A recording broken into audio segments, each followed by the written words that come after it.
গড়চুক বৃহত্তৰ পামহি ৰাইজৰ উদ্যোগত শ্ৰী শ্ৰী কৃষ্ণৰ ৰাসলীলা অনুষ্ঠিত। শৰৎকালৰ পূৰ্ণিমা ৰাতিত জোনবাই কিৰণত বৃন্দাবনৰ গছলতিকা তৰুতীৰ্ণ যমুনাৰ বালি ৰূপৱালীৰ বৰণেৰে উদ্বাহিত হৈ পৰে। এনেহেন এক মনোৰম পৰিৱেশতে শ্ৰীকৃষ্ণৰ বাঁহীৰ সুমধুৰ সুৰে সকলোৰে হৃদয় মন জয় কৰে। আৰু দুপৰ নিশা সেই বাঁহীৰ সুমধুৰ সুৰৰ উৎস সন্ধানত ধাৱমান হয় গোপীগণ। যুগে যুগে হিন্দু সমাজৰ শ্ৰীকৃষ্ণপ্ৰেমীসকলে বিশেষকৈ অসমৰ চৌদিশে প্ৰতিবছৰে কাতি মাহৰ পূৰ্ণিমাৰ নিশা উদযাপন কৰি আহিছে শ্ৰী শ্ৰী কৃষ্ণৰ ৰাসলীলা উৎসৱৰ। অন্যান্য প্ৰান্তৰ লগতে গড়চুক বৃহত্তৰ পামহি ৰাইজৰ উদ্যোগত আটকধুনীয়াকৈ নিৰ্মাণ কৰা ৰাস মহোৎসৱ মঙলবাৰে দিনজোৰাকৈ অনুষ্ঠিত হয়। স্থানীয় যুৱক যুৱতী তথা আমন্ত্ৰিত শিল্পীৰ দ্বাৰা ৰাস উৎসৱ পুৱা বিভিন্ন ধৰ্মীয় কাৰ্যসূচীৰ লগতে নিশা শ্ৰীকৃষ্ণৰ ৰাসলীলা অনুষ্ঠিত হয়। ৰাসত অংশগ্ৰহণ কৰা যুৱতী বোৱাৰী শিল্পীসকলৰ গীত নৃত্যই দৰ্শক ৰাইজক আপ্লুত কৰি তোলে। উক্ত ৰাস উৎসৱস্থলীত সমবেত হোৱা দৰ্শকবৃন্দৰ অনুভৱ নেশ্যন ফাৰ্ষ্ট নিউজৰ কেমেৰাৰ সন্মুখত এনেদৰে কয়। বৰ্তমান উপস্থিত আছোঁ পামহি ৰাস মহোৎসৱত আৰু এই বৰ্ষত তেওঁলোকে 25টা বৰ্ষ অতিক্ৰম কৰিছে।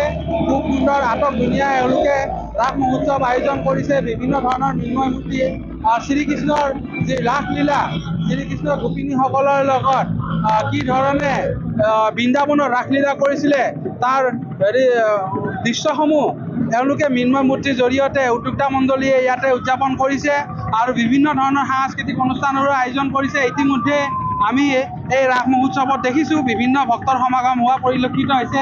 তো আমাৰ মাজত দুই এজন ব্যক্তি আছে, আমি তেওঁলোকৰ ফালৰ পৰাই মতামত ল'ম। দাদা, আপুনি এই ৰাস মহোৎসৱত আহি কেনে কেনেকুৱা অনুভৱ? ভালে লাগিছে। মই আজি 2 নম্বৰ হ'ল, আহি ভালে লাগে ইয়াত বিশেষকৈ মুৰ্গী খেলাখন হাঁহৰ খেলাখন খেলি আৰু বেছি ভাল লাগে। ঠিক আছে, ধন্যবাদ। বাইদেউ আপুনি ক'ৰ পৰা আহিছে? মই গড়চুক নতুন বস্তিৰ পৰা। আপুনি এই ৰাস মহোৎসৱত আহি কেনে কেনেকুৱা পালে? ভাল লাগিছে, বহুত ভাল লাগিছে।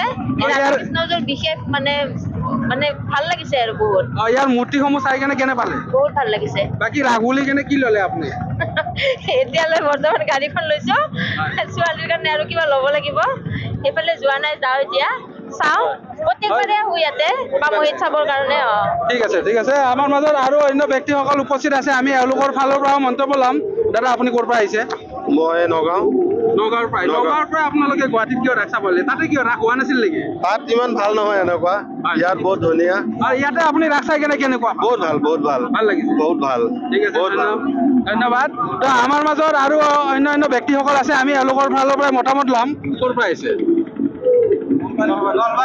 নলবাৰীৰ পৰা ইয়াতে ৰাস চাব আহিছে যে?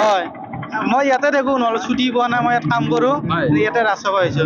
ৰাস চাই কিনে আপুনি কেনে পালে? ভালে পাইছে, ভালে লাগিছে।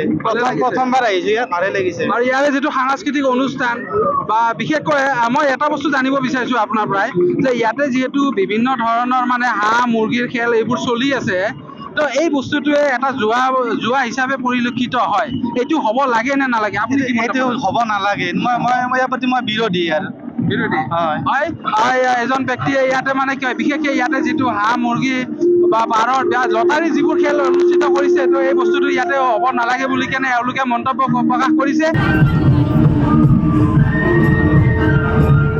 নগাঁৱৰ পৰা বিভূতি বৰাৰ ৰিপৰ্ট, নেশ্যন ফাৰ্ষ্ট নিউজ।